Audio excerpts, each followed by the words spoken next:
You know what's funny? I'm 70 years old, and this is the first Christmas I've ever felt truly happy. The first one. In 70 years. I'm sitting here tonight, Christmas Eve, in my living room. The fire is crackling. My grandchildren made me hot chocolate, the kind with the little marshmallows floating on top. There's a blanket around my shoulders that my daughter knitted for me. It's soft. It's warm. And I keep looking around this room, at the lights on the tree, at the stockings hanging by the fireplace, at the presents wrapped in bright red paper. And I can't stop crying. But they're good tears. For the first time in my entire life, these are good tears. Because tonight I finally understand what Christmas is supposed to feel like. Love. Safety. Belonging. I didn't know. I swear to you, I didn't know it could feel like this. So why am I crying on the happiest Christmas of my life? Because it took me 70 years to get here. And tonight I need to tell you why. My name is Eleanor. And if you'd asked me 5 years ago, hell, even 3 years ago, if I'd ever have a Christmas like this, I would have told you no. I would have told you I didn't deserve it.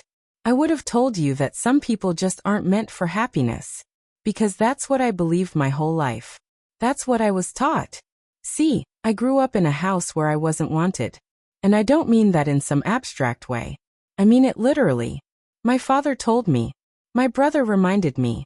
And my mother. She never said it out loud, but I could see it in her eyes. I was a mistake. An inconvenience. A burden. I wasn't supposed to be born. My mother had my brother first, and he was everything they wanted. Strong. Loud. Bold. He could do no wrong in my father's eyes. And then 7 years later, I came along. A girl. Quiet. Skinny. Afraid of everything. My father looked at me the day I was born and I swear, I think he was disappointed from the start. I don't have a lot of early memories that are clear. But I remember the feeling. The heaviness in that house. The way the air felt thick, like you couldn't breathe too loud or you'd get in trouble. I remember my brother shoving me out of the way when I tried to sit at the table. And my father, not stopping him, just looking at me like, well, what did you expect? I remember my mother serving dinner. She'd give my father the biggest portion. Then my brother. Then herself. And then if there was anything left, she'd scrape it onto my plate. I learned real young that I didn't matter as much as they did. That my feelings didn't count. That if I wanted to survive in that house, I had to stay small. Stay quiet. Stay out of the way. Christmas was the worst.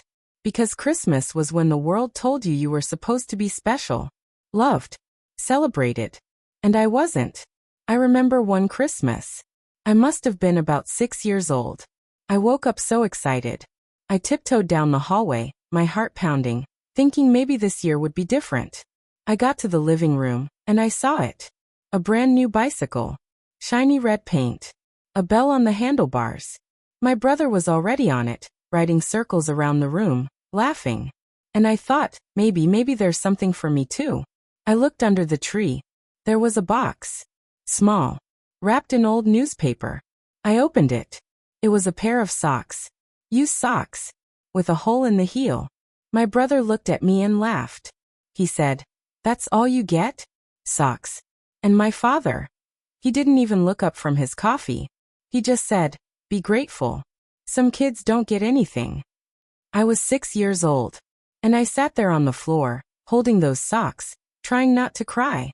Because I knew if I cried, it would only make it worse. That's the thing about growing up unloved. You learn to swallow your pain. You learn to pretend it doesn't hurt. You learn to smile when you're breaking inside. I spent my whole childhood like that. Pretending. Surviving. Waiting for the day I could leave. And when I finally did leave, when I turned 18 and walked out of that house with nothing but a suitcase and $37, I thought I was free. But I wasn't. Because the voice in my head, the one that said I wasn't good enough, wasn't wanted, wasn't worth loving, that voice came with me. It followed me for decades. Through my 20s. My 30s. My 40s.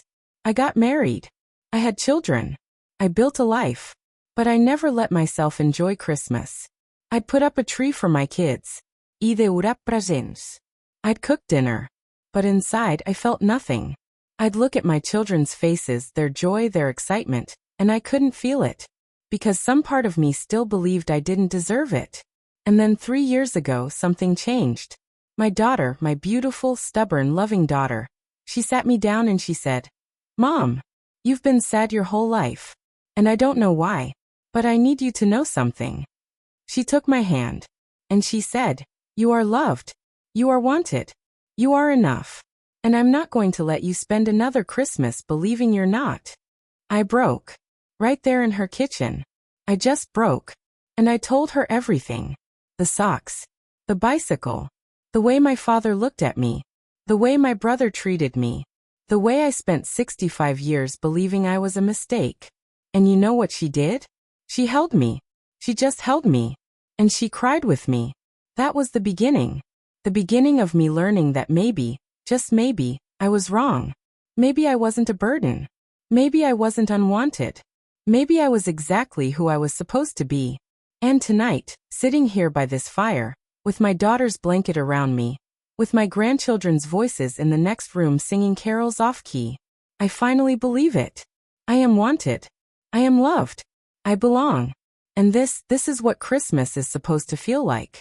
So why am I telling you this story? Because tomorrow morning, my family is going to wake up. They're going to come downstairs. We're going to open presents and eat too much food and laugh until our stomachs hurt. And for the first time in my life, I'm going to be fully present for it. Not haunted by the past. Not trapped in that little girl's pain. Just here. But before I can do that, I need to tell you the whole story. I need to go back. Back to that house. That father. That brother. Back to the Christmases that broke me. Because the only way to truly heal is to face what hurt you. So stay with me. This isn't an easy story. But I promise you it's worth it. Because by the end, you'll understand why tonight means everything to me. And maybe, just maybe, it'll help you see your own Christmas a little differently too. Let's go back. Back to when I was 7 years old. The year my brother told me I ruined Christmas. I was 7 years old the Christmas my brother told me I ruined everything. It was a cold December morning. Snow was falling outside, the kind that makes the world look clean and new. I remember pressing my face against the window, watching the flakes come down, thinking maybe today would be different. It never was.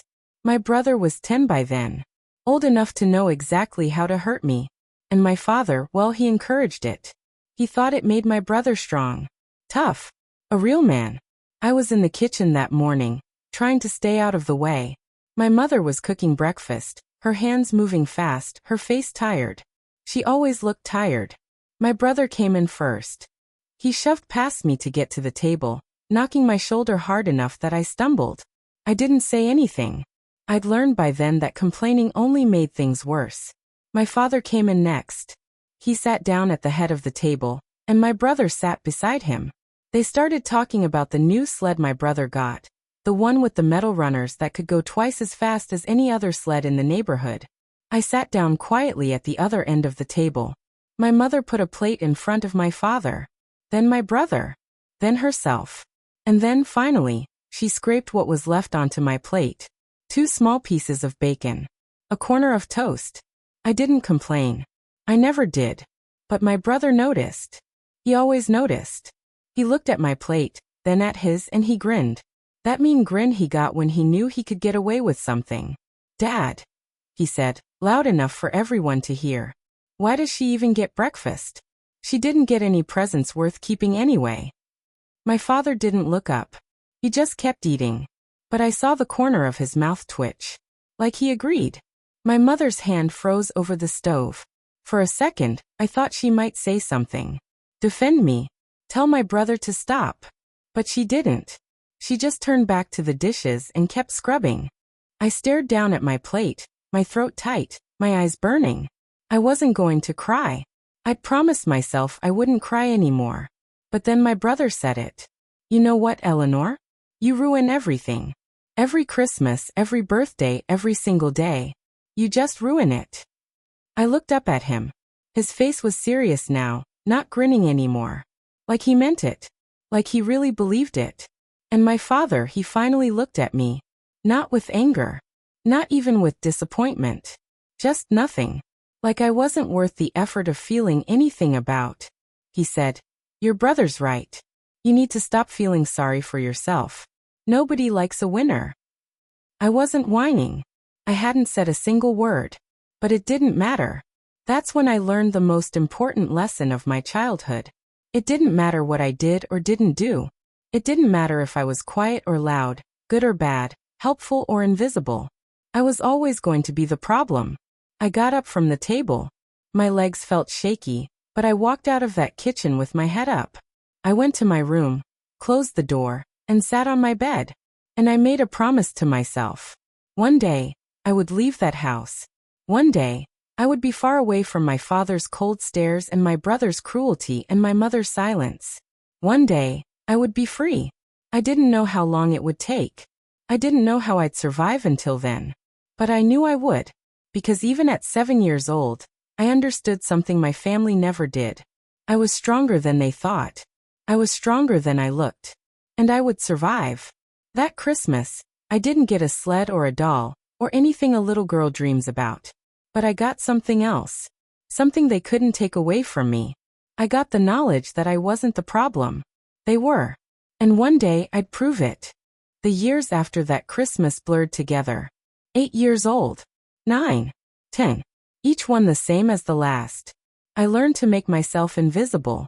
I'd wake up early before anyone else, and I'd get myself ready for school. I'd make my own breakfast if there was anything left in the kitchen. I'd pack my own lunch, usually just a piece of bread and whatever I could find.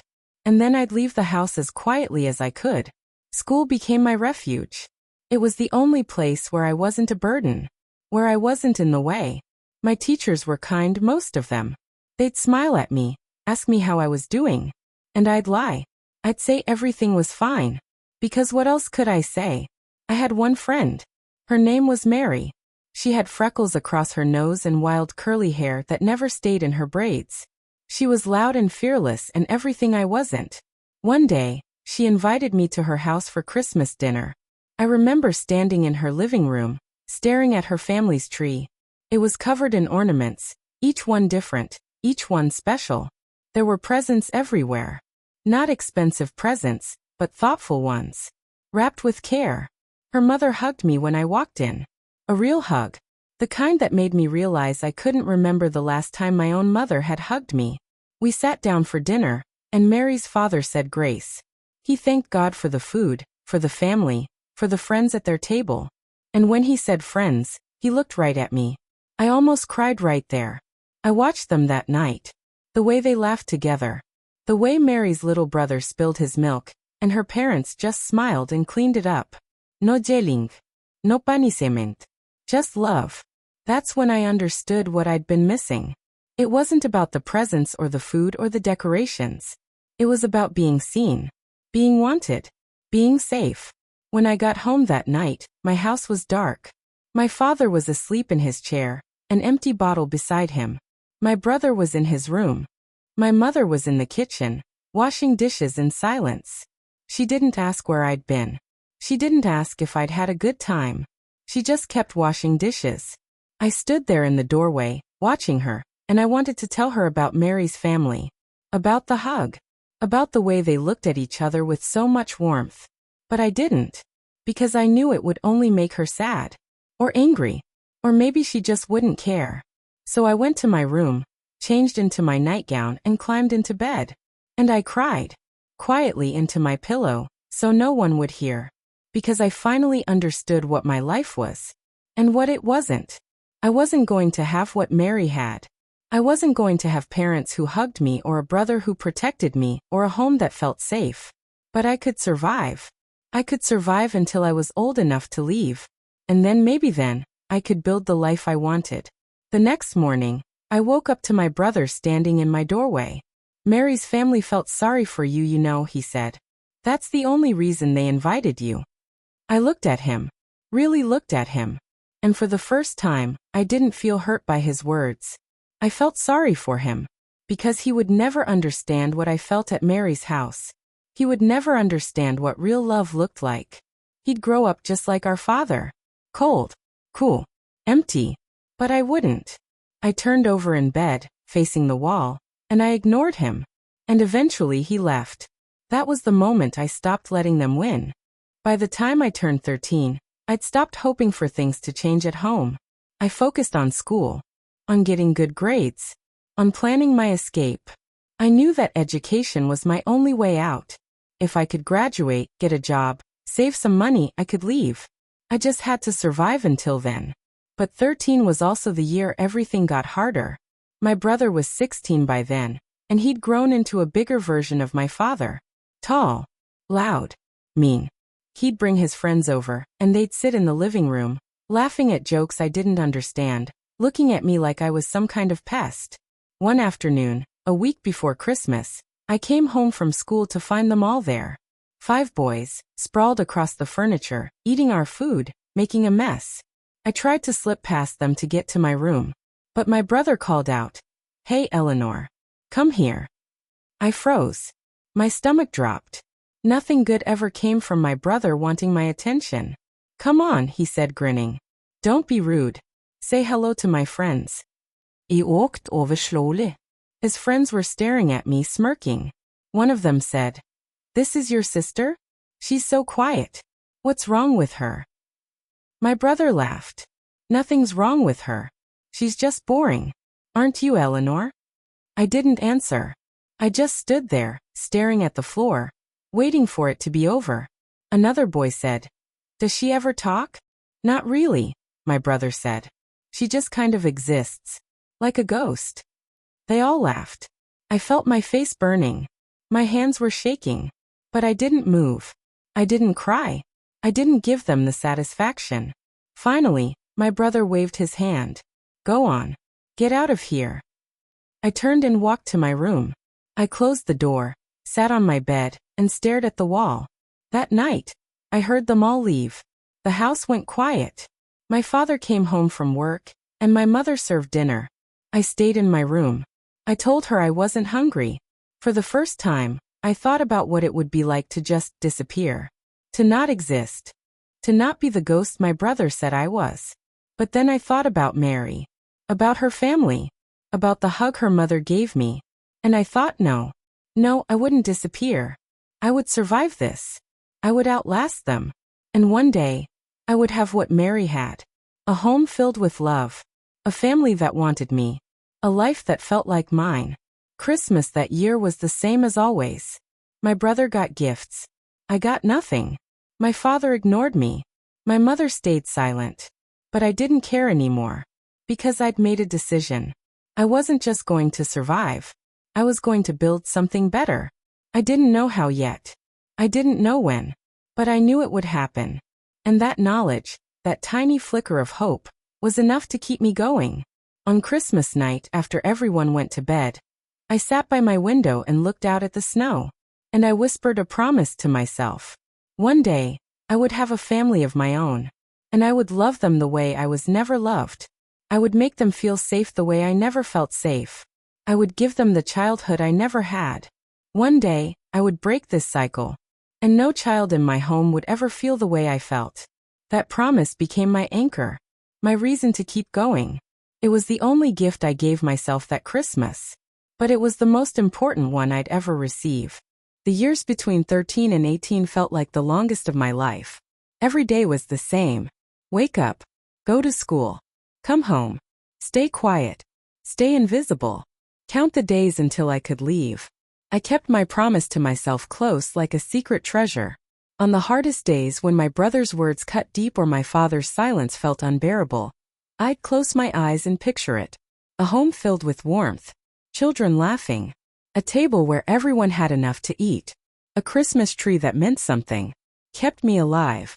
I graduated high school 2 months after I turned 18. I wasn't valedictorian or anything special. But I passed. I survived. And that was enough. The day after graduation, I packed everything I owned into one suitcase. I had $37 I'd saved from babysitting jobs. It wasn't much. But it was mine. I waited until my father left for work and my brother went out with his friends. My mother was in the kitchen, same as always. I walked in with my suitcase. She looked at it, then at me. For a moment something flickered in her eyes. Sadness, maybe. Or regret. I'm leaving, I said. She didn't try to stop me. She didn't ask where I was going. She just nodded, turned back to the sink and kept washing dishes. I wanted to say something. I wanted to tell her I wished she'd fought for me. I wished she'd protected me. I wished she'd been stronger. But I didn't. Because I knew she'd done the best she could with what she had. And maybe that's all any of us can do. I walked out of that house. Down the front steps. Down the street. And I didn't look back. Not once. I moved to the city. Found a tiny apartment I shared with 2 other girls. Got a job waitressing at a diner. The pay was terrible, but it was honest work. And for the first time in my life, the money I earned was mine. Nobody yelled at me. Nobody told me I was in the way. Nobody made me feel small. I was free. But freedom, I learned, doesn't heal you automatically. I still flinched when people raised their voices. I still apologized for things that weren't my fault. I still believed deep down that I wasn't worth much. The first Christmas I spent alone in that apartment, I didn't know what to do with myself. My roommates went home to their families. The diner was closed. And I sat in that tiny room, staring at the wall, realizing I had no idea how to celebrate. I'd spent 18 years surviving Christmas. I'd never learned how to enjoy it, so I didn't do anything. No tree. No presents. No dinner. I just sat there alone and let the day pass. But something shifted in me that night. I realized that even though I'd escaped that house, I was still trapped. Trapped by the belief that I didn't deserve joy.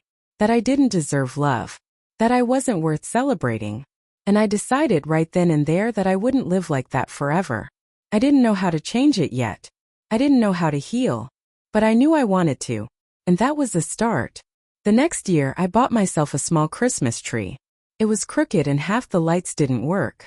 But it was mine. I put it in the corner of my apartment. I made myself hot chocolate. I sat on the floor and looked at it. And for the first time in my life, I felt something close to peace. It wasn't happiness. Not yet. But it was hope. And hope, I was learning, was enough to build on. I was 23 when I met him. His name was James. He came into the diner one rainy Tuesday afternoon, soaking wet, laughing about forgetting his umbrella. He sat at the counter and ordered coffee and pie. And when I brought it to him, he looked up at me and smiled. Not the kind of smile that wanted something. Just a kind smile. A real one. "Thank you," he said. Like he really meant it. I'd served hundreds of people by then. But something about the way he said it made me stop. He came back the next week. And the week after that. Always ordered the same thing. Always smiled. Always said thank you like it mattered. The 4th time he came in, he asked my name. "Eleanor," I said. "That's a beautiful name," he said. "I'm James." And just like that, we started talking. First it was small things. The weather. How busy the diner was. What kind of pie was best. But slowly, over weeks and months, it became more. He told me about his job at the post office. About his love for old movies. About how he'd lost his mother when he was young and how much he missed her. And I told him. A little. Not everything. Not the worst parts. But enough. He never pushed. Never asked for more than I was willing to give. He just listened. By the time Christmas rolled around that year, we'd been seeing each other for 6 months. Nothing official. Just spending time together. Going for walks. Watching movies. Talking. One evening, he asked me what I was doing for Christmas. I shrugged. Nothing special. I usually just stay home. He looked at me for a long moment. Then he said, "Would you want to spend it with me? Nothing fancy. Just dinner. Maybe watch a movie. If you want." I almost said no. Old habits die hard.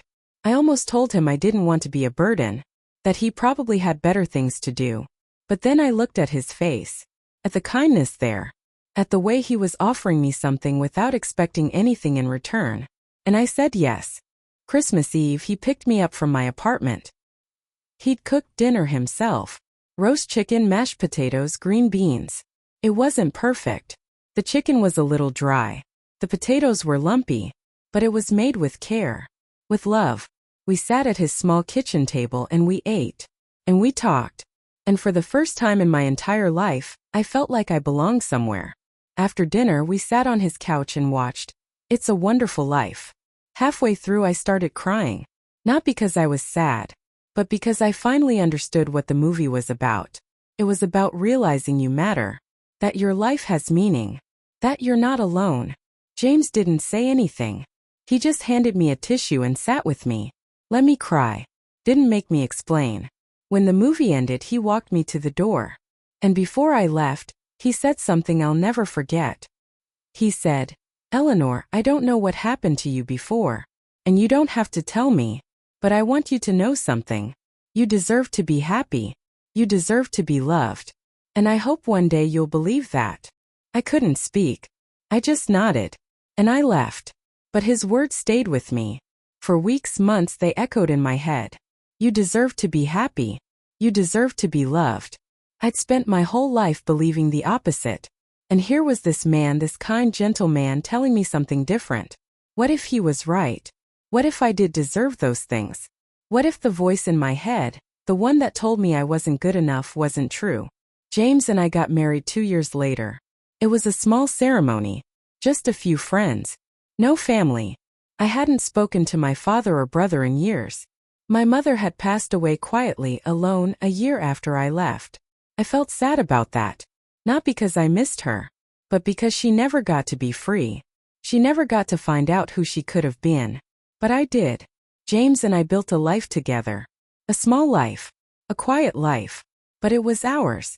And when I got pregnant with our first child, I made a promise. The same promise I'd made to myself all those years ago, sitting by my window on Christmas night. I would love this child the way I was never loved. I would make them feel safe the way I never felt safe. I would break the cycle. And I did. My daughter was born on a Wednesday morning in April. 7 pounds 3 ounces. Dark hair. Tiny fingers that wrapped around mine the moment the nurse placed her in my arms. I looked down at her face and something inside me broke wide open. All those years of pain. All those years of believing I wasn't enough. All those Christmases spent feeling unwanted. They didn't matter anymore. Because I was holding the most important person in my world. And she would never ever feel the way I felt. I named her Sarah. James cried when he held her. He said, "She's perfect. Just like her mother." I didn't believe him about the second part. But I believed him about the first. She was perfect. Those first few years were hard. We didn't have much money. James worked long hours at the post office. I stayed home with Sarah, learning how to be a mother with no template to follow. I made mistakes. So many mistakes. I was too cautious.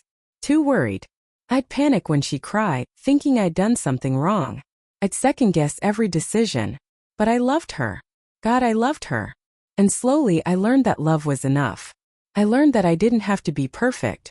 I just had to be present. To show up. To hold her when she needed holding. To listen when she needed listening. When Sarah turned 3, we had our first real family Christmas. I spent weeks planning it. I bought a tree. A real one that smelled like pine and filled our small living room. I baked cookies even though half of them burned. I wrapped presents in bright paper, even though we couldn't afford much. On Christmas morning, Sarah came running into our bedroom, her eyes wide with excitement. "Mama! Santa came!" James. And I followed her to the living room, and I watched her face light up as she saw the presents under the tree. She tore into them with so much joy. A baby doll. A set of wooden blocks. A picture book about animals. Simple things. But to her they were everything. And I realized something in that moment. This was what Christmas was supposed to be. Not about expensive gifts or perfect decorations. But about this. This feeling. This joy. This love. I looked at James and he was smiling at me. He reached over and squeezed my hand. "You did good," he whispered. And for the first time I believed it. 3 years later we had our son, Michael. He was loud from the moment he was born. A fighter. Strong-willed and stubborn and full of life. He was nothing like I was as a child. And I was so grateful for that. I watched my children grow. I watched them laugh and play and fight and make up. I watched them feel safe enough to be loud. To take up space. To ask for what they needed. Things I never got to do. And every Christmas I made sure it was special. Not perfect. But special. I'd hang their stockings by the fireplace. I'd let them help decorate the tree, even when they put all the ornaments on one branch. I'd make hot chocolate and we'd sit together, watching old Christmas movies wrapped in blankets. I'd hug them every single day. I'd tell them I loved them. I'd tell them I was proud of them. I'd do all the things my parents never did for me. And slowly, over the years, something inside me started to heal. I wasn't just giving my children the childhood I never had. I was giving myself permission to believe I deserved it too. One Christmas Eve, when Sarah was about 10 and Michael was 7, we were all sitting by the tree. James was reading them a story. They were curled up on either side of him, their eyes droopy with sleep. I sat across from them watching, just watching. And Sarah looked up at me and said, "Mama, this is the best Christmas ever." Michael nodded. "I love Christmas at our house." My throat tightened. Tears filled my eyes. James looked at me over their heads and he smiled. That same kind smile from all those years ago at the diner. And I smiled back. Because they were right. This was the best Christmas ever. Not because of the presents or the food or the decorations, but because we were together. Because we were a family. Because we loved each other. And that was everything I'd ever wanted. The years kept moving. My children grew up faster than I wanted them to. Sarah became a teenager. Strong-willed and smart. She'd argue with me sometimes, push boundaries, test limits. And every time she did, I'd feel this strange mix of frustration and pride. Because she felt safe enough to disagree with me. Safe enough to have her own voice. Safe enough to be herself. That's something I never had. Michael was different. Quieter. More sensitive. He'd come home from school sometimes with his shoulders slumped, and I'd know something was wrong. I'd sit with him. Make him tea. Wait until he was ready to talk. And eventually he would. About kids who were mean. About feeling left out. About not being good enough at sports or popular enough at school. And I'd hold his hand and tell him the truth. Being kind matters more than being popular. Being yourself matters more than fitting in. And you, Michael, you are more than enough exactly as you are. I'd say the words I needed to hear when I was his age. And I'd watch his face soften. Watch him believe me. That's when I realized something. Healing doesn't just happen once. It happens over and over. Every time you choose love instead of fear. Every time you choose kindness instead of cruelty. Every time you break the pattern that was set for you. The years went by. Sarah went to college. Met a good man. Got married. Had children of her own. Michael took longer to find his way. He struggled for a while. Moved around. Tried different jobs. But eventually he found his path. Became a teacher. Got married. Had kids too. And James and I became grandparents. That's when everything shifted again. The first time I held my grandson, Sarah's first baby, I looked into his tiny face and I made the same promise I'd made to my own children. You will be loved. You will be safe. You will know you matter. But this time it felt different. Because I wasn't just promising him. I was promising myself. I was promising that this cycle, this pattern of pain and neglect and cruelty, it ended with me. It would never touch him. Or any of the grandchildren who came after. Over the years, I watched my children become parents. And I watched them love their children the way I loved them. With patience. With kindness. With presence. They didn't repeat the mistakes of my parents. They broke the cycle too. And that was the greatest gift I could have ever given them. But even as I watched my family grow, even as I celebrated every Christmas with more love and laughter than I'd ever known, there was still something missing. A part of me that hadn't healed. Because I'd never dealt with the anger at my father, and my brother, at my mother for never protecting me. I pushed it down for so long. Focused on building something better instead of looking back at what broke me. But anger doesn't disappear just because you ignore it. It sits there, waiting. 3 years ago, right before Christmas, I got a phone call. My brother had died. Heart attack. Sudden. I hadn't spoken to him in over 40 years. The woman on the phone, his daughter, my niece I'd never met, asked if I wanted to come to the funeral. I said no. And I hung up. James asked me if I was okay. I told him I was fine. But I wasn't. That night I couldn't sleep. I kept thinking about my brother. About the things he said to me. The way he made me feel small. Worthless. Invisible. And I realized I'd been carrying him with me all these years. His voice. His cruelty. His words. I thought I'd left him behind when I walked out of that house at 18. But I hadn't. He was still there. In my head. In my heart. And I was still angry. A few days later, Sarah came over. She found me sitting at the kitchen table, staring at nothing. She sat down across from me. Didn't say anything. Just waited. And finally I told her. I told her about the phone call. About my brother. About how angry I still was after all these years. I told her I thought I'd healed. I thought I'd moved on. But maybe I hadn't. Maybe I'd just buried it. Sarah reached across the table and took my hand. And she said, "Mom, healing isn't about forgetting. It's not about pretending it didn't happen. It's about learning to carry it without letting it crush you." I looked at her, my beautiful, wise daughter, and she said, "You don't have to forgive him. You don't have to let it go. But you do have to stop letting him take up space in your heart. Because he doesn't deserve that space. Your family does. The people who love you do." She paused. Then she said something that changed everything. "And Mom, you deserve that space too." After that conversation with Sarah, something shifted inside me. I started thinking about my childhood differently. Not with the same helpless pain I'd felt for so many years. But with clarity. I started seeing my father for what he was. Not a monster. Just a broken man who never learned how to love. Who probably grew up the same way I did. Cold. Unloved. Empty. That didn't excuse what he did. But it helped me understand it. My brother, he was just a boy trying to survive in that house the only way he knew how. By being cruel. By taking his pain out on someone weaker. On me. And my mother. She wasn't silent because she didn't love me. She was silent because she'd lost herself so long ago. She didn't know how to fight anymore. Understanding them didn't make what they did okay. But it helped me stop carrying their weight. That Christmas 3 years ago was different. Sarah invited me and James over for dinner. The whole family was there. Michael and his wife. The grandchildren. Everyone. We sat around the table, passing food, laughing, talking over each other. It was loud. Chaotic. Beautiful. And in the middle of it all, Sarah stood up and raised her glass. "I want to make a toast," she said. Everyone got quiet. The grandchildren wiggled in their seats. Sarah looked at me. Her eyes were bright with tears. "To Mom," she said. "The strongest woman I know. The woman who broke a cycle of pain and gave us something better. Who taught us what love really looks like. Who showed us that our past doesn't have to define our future." She paused, her voice breaking. "Mom, you spent your whole life making sure we never felt the way you felt. And I just want you to know it worked. We are loved.